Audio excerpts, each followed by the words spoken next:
Hello and welcome to this week's episode of Security Scan. I am Vishal Dahiya, and in this episode, we will be talking about light battle tank as to what exactly is the need for such battle tanks for Indian Defence Forces.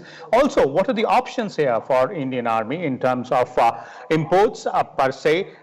What are the options which we can get from outside, and also indigenous development which is being talked about on the K9 Vajra platform. So we will look at all these aspects, but before we do, let me first introduce all the guests to you, beginning with retired Lieutenant General A.B. Shivane. He is ex-Director General of Mechanised Forces. We also have with us retired Major General Dr. P.K. Chakravorty, our defense expert, and Mayank Singh, senior defense journalist who keeps a track of all the developments as far as these aspects are concerned. Let me begin with you, General Shivane, and let's try by putting things in perspective here. It's not that we're talking about light battle tank out of thin air, obviously, and it is not that this is being considered for the first time by Indian Armed Forces. So what's the backdrop here? Okay. Let me begin by demystifying why light tanks in the Indian context. There is an operational environment which we are all aware, which is the threats that exist on the western borders and manifested the threat number one on the northern borders. For some reason, unfortunately, we have focused on the western borders and the counterterrorism grade, and therefore there's a reorientation has taken place to the northern border where threat number one exists. Second is the aspect of operational need.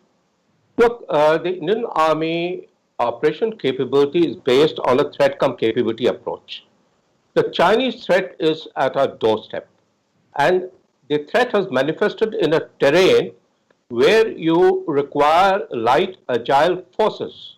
That's the capability to be able to dominate in time, force application, in terms of restricted spaces, gaps, valleys, and with agile forces. That's why we talk of a mix of light and medium tanks and integrated battle troops or rapid action forces for the mountains. Then there is the aspect of operational priority because you have to build up your deterrence and there is a factor of budgetary support. So you have to look at value, vulnerability, and risk. What is it that gives you a greater value? How do you address your vulnerabilities and how do you address your risk? Now, there is this light tank is something which was there with us always before independence and after independence. Kohima, the Battle of Kohima, the light tank stopped the Chinese interest. Zojila, the savior of Ladakh, it was the Stuart Mark IV, which prevented the Pakis to, take over the Ladakhi sector as such. 62, Trishul, troop of Trishul, a troop of light tanks, AMX-13 at Trishul, blocked the Chinese interests. 71, look at Bangladesh, crossing of Meghna. So our terrain has not changed. Certain infrastructure has come up. Threats have manifested in larger time. So in the Indian context, what I'm trying to draw is there is a need of mixed and light tanks somewhat. Second thing, may I just take another 30 seconds? Please, carry on, General. Is the aspect of utility of a force. We must understand utility of a force is dependent on deployability, employability, and capability of the force. Now let us look at deployability. Each of these sectors, subsectors in Ladakh, Sikkim, Siliguri corridors have been assessed in terms of tank runs for both medium and light tanks way back in 2009 through a formal military operations study. And I'm aware to have been to all these locations. So therefore, there is an aspect of mixed and medium light tank for mobility in terms of strategic mobility to be able to build up in faster forces, whatever is there to be able to sidestep on its own steam over with narrow turning radius, class 24 tanks don't have to bridges don't have to build up additional bridges, and tactical mobility in terms of agility to be able to quickly go up with a high power to weight ratio. So, Okay. therefore, and amphibious capability. Lethality is again one factor. Medium tanks have a good gun caliber, which even a light tank can have, but they do not have the high angle firing capability, which is required for a mountain, which must be understood. Fighting tanks in the plains and the mountain is two different ball games. Employment criteria are different. Survivability. Today, the technologies have aided you not only because of Silet, but because of add-on armor which can be done over the existing armor, light Hmm. active protection system, ERA panels, and agility gets itself. Okay. Employability. Let me just talk about employability. It Hmm. must have a multi-front employability. No, because we have to have a tank. We can't have a tank for each sector. If you have a light tank for the northern border, you can employ it in the plains of Punjab today, which are strewn with obstacle and water obstacle system, which retard your Okay. momentum. Capability is related to victory at least cost and minimum time. Cost Hmm. in terms of be able to conserve not only your equipment but more importantly your men and fighting force.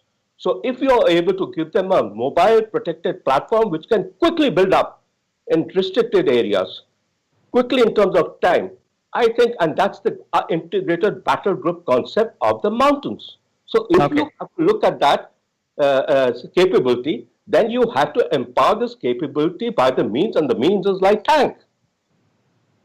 Okay. Okay. So this is, quietly aptly summed up by General Shivane, and with three, contexts here: employability, deployability, and capability as well.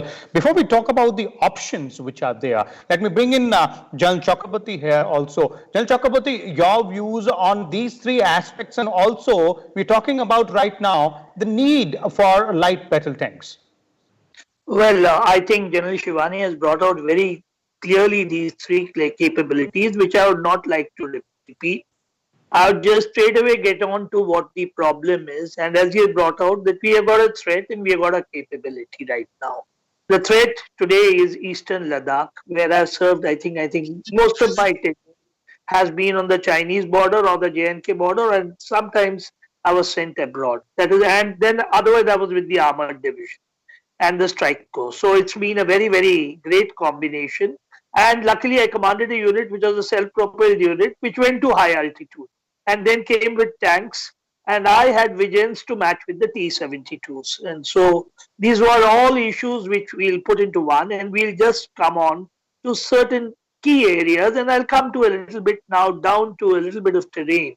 See, broadly, when you look at it, we have the Chinese, and they have a Type 15 tank, which really fits into what he said, a power to a weight ratio of almost 27 to 30. I will not talk about the other capabilities of the tank. He's described it so well, what it did right from Kohima, and he came on right up to, I would put it, I would say I saw these tanks even in North Sikkim. I just want to say during exercise checkerboard when the T-55s were inducted, and today they are there in Ladakh. Now, the point is, which he clearly brought out, having known the terrain so very well, in the portion which is going on, I must share to you, forget a tank. Till this road came up, it was extremely difficult for us to maintain these people by anything other than air maintenance. And when it comes to air maintenance, means you either get it by parachute or a Mi-26 helicopter, because the other helicopters hardly carry any load. So the light tank becomes extremely important for any operation. Right now, just only on Saturday night, you had what you call, shall we put it, an intrusion again, or whatever you want to call it, a transgression by the Chinese. The reaction which was there, and where you moved on to southern Pangong, so since all those heights are known to me, I'll not get into it. If you today had, as you said, a light tank, you could have done it very well. Your capability becomes much more easier. Whereas if you look at it right now, the tanks which we have over there are good. I would say they are very good. But they have, as we very correctly brought out, a power to weight ratio of about 18. That is whether you take the T-72 or the T-90. Whereas you need somewhere, in the mountains, two things he brought out. I will focus on that. you need, number one, a higher power to weight ratio. And the next thing that you need is a gun which can fire at higher angles. A normal tank fires is about, flat 15 to 16 degrees. Whereas you need guns to fire it almost at 42 to 43 degrees, which he correctly brought out. So none of these tanks are able to do this.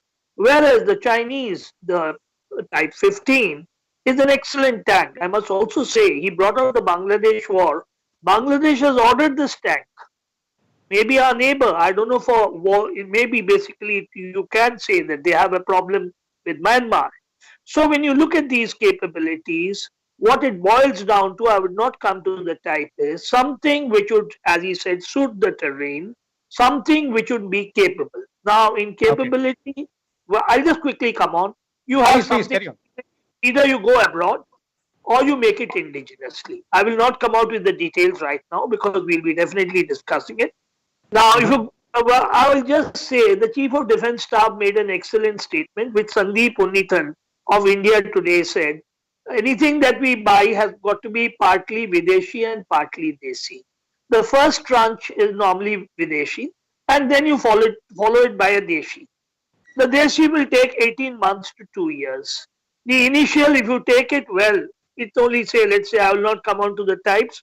Very few have been inducted even into their owner. I'll stop there and give the others a chance.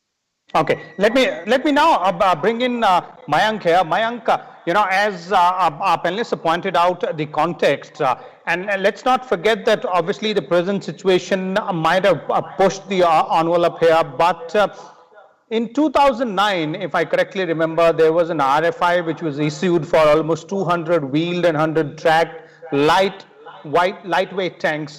The ones which we're talking about right now for the new mountain division. So this thought process, what I mean to say is, has been with the armed forces. Now is the time that we go in for it. Is that the process being talked about in the defense establishment as well? Absolutely, Vishal. The term which generally the armed forces use, it's called as long-term integrated perspective plan.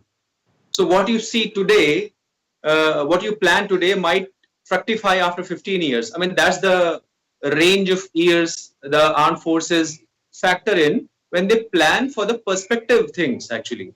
So if you have rightly brought out 2009, there's a RFI and the thought process. So here again, you find out a situation wherein the adversary is in your mountains, lots of actions are taking place, and you are wanting in certain area, and then suddenly you talk of lightweight tanks. Actually, the way both the panelists have brought out, see, the LAC, which is 3,488 kilometers, is actually a very interesting area of and terrain. If you go to east from Arunachal, it starts from the height of 11,000 feet. And when you come to the north towards Karakoram, you reaches 18,000 plus. So in the area, people might be surprised to know that there are kilometers of flat plateau. And interestingly, which is like interestingly, in Sikkim area, if you go towards the bunker area, I mean, huge plain. Then you come to Depsang plain. Then you are talking of Sangor Gap. I mean, these are areas when you had to have a viable option to thwart the movement of the enemy in a swifter movement, in a swifter form. And with the upgradation of logistic capability of the Air Force today, you have already put in your T-90 tanks. With the tanks, lightweight tanks, wherein the weight is low, you'll be able to switch over the theaters and the concepts of mountain, core, which was 17 mountain cores supposed to be brought up. The new concept which is being tested is fast, agile, very full of thrust, is integrated battle groups. I mean, these concepts are coming up, but they will definitely, today if you will plan, it will take another 5 years. You are discussing it today. Good that we are discussing on all those aspects, and people should listen and take quick decisions over them. Okay. So obviously, this being talked about clearly underlines the need as well. But let's now come to the options which are there as of now and which have been being discussed obviously as well. Let me start with you, General Shivane. Again, one option is the Russian spoot, that is STMI. The other one which is being talked about is an indigenous one. It's being said that DRDO and L&T are planning to go ahead and develop one light battle tank on the chases of K9 Vajra. So how would you look at our need, our requirements, and the options which are available there? What might suit us? Okay, thank you, Vishal. Just before I come to the option, one point I would like to highlight on what the previous speaker had said. It's time we stop discussing. 1980, we did trials and we narrowed down to 2 tanks. Then the BMP came and we lost focus. Then 1983 to 1994, the DRDO came up with a BMP with a 105 gun without the user interface, and it didn't succeed. Then you came out, suddenly you realized 2014-15, the ZTPQ has come up. So there was again a discussion. 16-17, there was a training event, and I was the DGMF from 2015 to 17. There were training events because a large number of mechanized forces got inducted during my tenure. There were training events in Ladakh by the Indian Army and in Sikkim, which after action reports clearly brought out the need again. And then in 2017, I personally had got in principle approval for a tank for the mountains. So the short and tall of it is action stations walk the talk. Now coming to the procurement dynamics.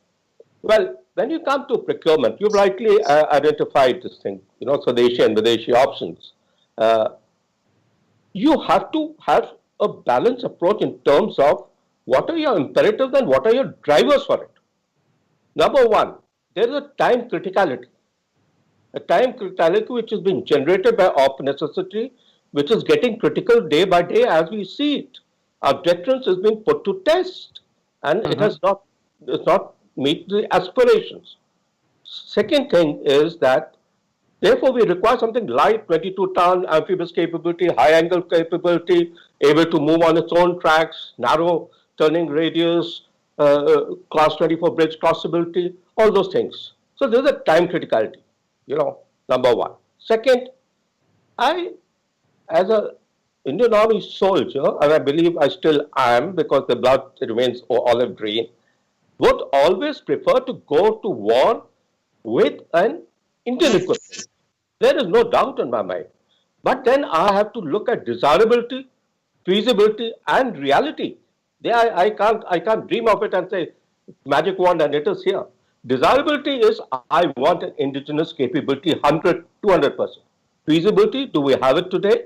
I'm sorry, we don't have it. Our experience in tank building has not been very encouraging too, but that I won't dissuade that. Every failure has some success in it. The reality is that if we want it in a time critical period, I don't think we have much of an option except to go for something which is available off the shelf, indigenize it to our capability and field it fast. If the decision-making process or the decision makers feel that this capability in terms of risk in time frame can be taken and delayed, then certainly go in for an indigenous solution in which the user must be the driver. He must drive the project. It must be an integrated, not a cocooned, collaborative approach. Next thing, we have to look at, like was mentioned, long-term perspective plan. Now, when there's a long-term perspective plan, as a DGMF and each Director General has made his own General Staff policy statement, which is how he envisions the role, the equipment, the employment, the fleet replacement over the next 20 to 30 years. I have looked at GSPS till 2032 and Fleet Management Perspective 2050 and 2060. Now, the T-72, which have come up in 1979, some of it have been replaced. When they are being replaced, why don't we look at 4 to 5 regiments, which is our requirement, being replaced by the light tank? So you're not enhancing expansion, because expansionism and modernization is always conflicting.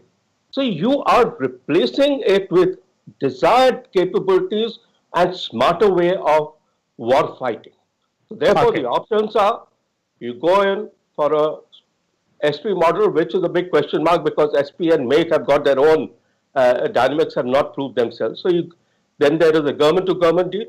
So if you go with Videshi, this is it. Indigenous capability, yes.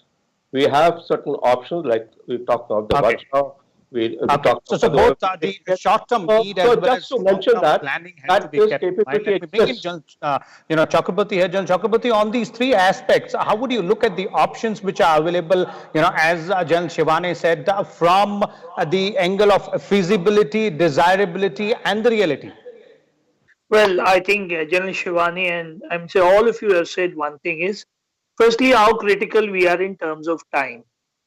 I'll make it very simple. If you are looking at it in terms of time, definitely the indigenous product or the desi product will take for development 18 months. And then if the user, which I'm very sure I have done, I sat next to the DGMF, if I may say, and I heard, even when I retired, I used to go for every lecture of General Shivani, wherever he gave. I made sure I attended it when he was the DGMF. I can tell you the Armored Corps people are very, very systematic in getting a project through. I mean, say the Tata Crystal is one such example with the Armored Corps Center and school has done. So if you look at it, if you want something immediately, then still I'll still say that the DGMF must get the user involved. Like whatever the artillery has got from the United States, we never got it without a trial. Let's not be in such a big hurry that we don't give them some time to look at it, to fire at it, and to come out with the nuances which he very, very correctly brought out. We go in for the SDMI, which you said, a few pieces. I mean, say maybe a regiment, maybe two regiments. So these are not issues which we can do in this small sitting. It requires calculations which General Shivani has done up to 2032. You have to look at that document and then piece it. And the second is the indigenous option. Of course, we have spoken of many from 2009. You can go even beyond, but I'll now speak of the current two options. And the two options are basically you are dealing with the K9 and that which is being made by L&T. Soon the 100 guns will be over by possibly the end of next year, and you'll be having the entire assembly line free. And in this, you've got two options: either you put the 105mm gun or you put the 125mm gun. I've seen the K9, and I must say, not only seen it many times, and been really, I must, and also worked with L&T. Let me put it to you. L&T is one organization which I have worked with, and Mr. Patil, not that I want to take his name, whenever he went to the MF directorate, he used to come to my office. He used to ask for 5 minutes and he spent often 3.5 hours. But he's so dedicated, he's still, I think, one of the main vice presidents. And with DRDO, L&T, and with the Armored Corps, see, the user has to be involved. That is, the DGMF has to be involved. With the user, if you go with it, definitely you are going to get a good product. Choices you want to do between the 105 and the 125, again the user will take the correct decision depending on what you want to achieve. After all, this person on the other side has got a 105mm gun, but that is not the sole criterion. The sole criterion is what General Shivani said, so many factors. So between these, you select which one and you do it. And I feel if you're going for you want immediate, get a few Russian regiments, about 100 of them to start with, and then after that you have the remaining built up with the DRDO and L&T. Okay, so ultimately the end user has to be involved intricately in the process. Let's have concluding comments from Mayank here. Mayank, from your point of view, what can be the roadmap from here onwards? A mix of perhaps imported light battle tank plus developing indigenously as well on the K9 Vajra platform, which is being talked about. What is it that is the thought process which is right now going on in the defense establishment? See, Made in India has got a very, fast actually, and not only fast, people are pushing for that. And one thing is very important, which we have discussed in this program earlier also, that the the strategic freedom which a country can actually enjoy is when it fights its own war with its own weapons. And in this case also, I would like to say, but then having said that, it should not be blocking us, because there are lots of technology, high-end technologies are involved. I mean, let us divide the same tank into three parts, which is like move, engine, which is protect, self-protection, and for fight, ammunitions. So what are the kind of metallurgy you are going to involve? Is India capable to produce that metallurgy? Is India capable to produce that kind of a Homer seeker or environmentally viable protection suits for itself? That has to be seen, Vishal. India is growing fast. Its technologies are picking up. IITs are building up in their incubation centers. Lots of things are coming up. But still, you will have to involve the foreign organizations so as you get the best of the things which you can get. Russia has been helping us a lot in that. And I mean, there can be mix of things from Russia. Chases can be from somewhere else. The metallurgy for the gun, which Jabalpur has already developed, we can mix up that. So time is not far that we are going to catch up with all those things. We will have to mix up. The bigger thing which needs to be told, and everyone has underlined that, is that when you form a plan, right? If you are saying that RFI was put up in 2009, why does a compulsion drives you to take a decision? You should form a plan. Threat perception should be put into account. It should be evaluated, analyzed, and then chalked out a plan which we follow to the last word. And see, forces require a lot of investment. Capabilities require a lot of time, and time is right. That push is there from the government, and we can come up for all these answers. Okay, definitely. And it involves a lot of planning out there. And one critical aspect, as both General Shivane and General Chakravorty also pointed out, is to involve the end user there as well. So this is all about the light battle tank, the options available, the need, the requirement, and not only from a short-term perspective, but from a long-term perspective as well. We need to have that planning in place and also act on those planned agendas or planned items. Thank you so much, Mayank, General Shivane, and General Chakravorty, for sharing your views. We'll come back again next week with a different topic. Till then, you keep watching Rajya Sabha Television.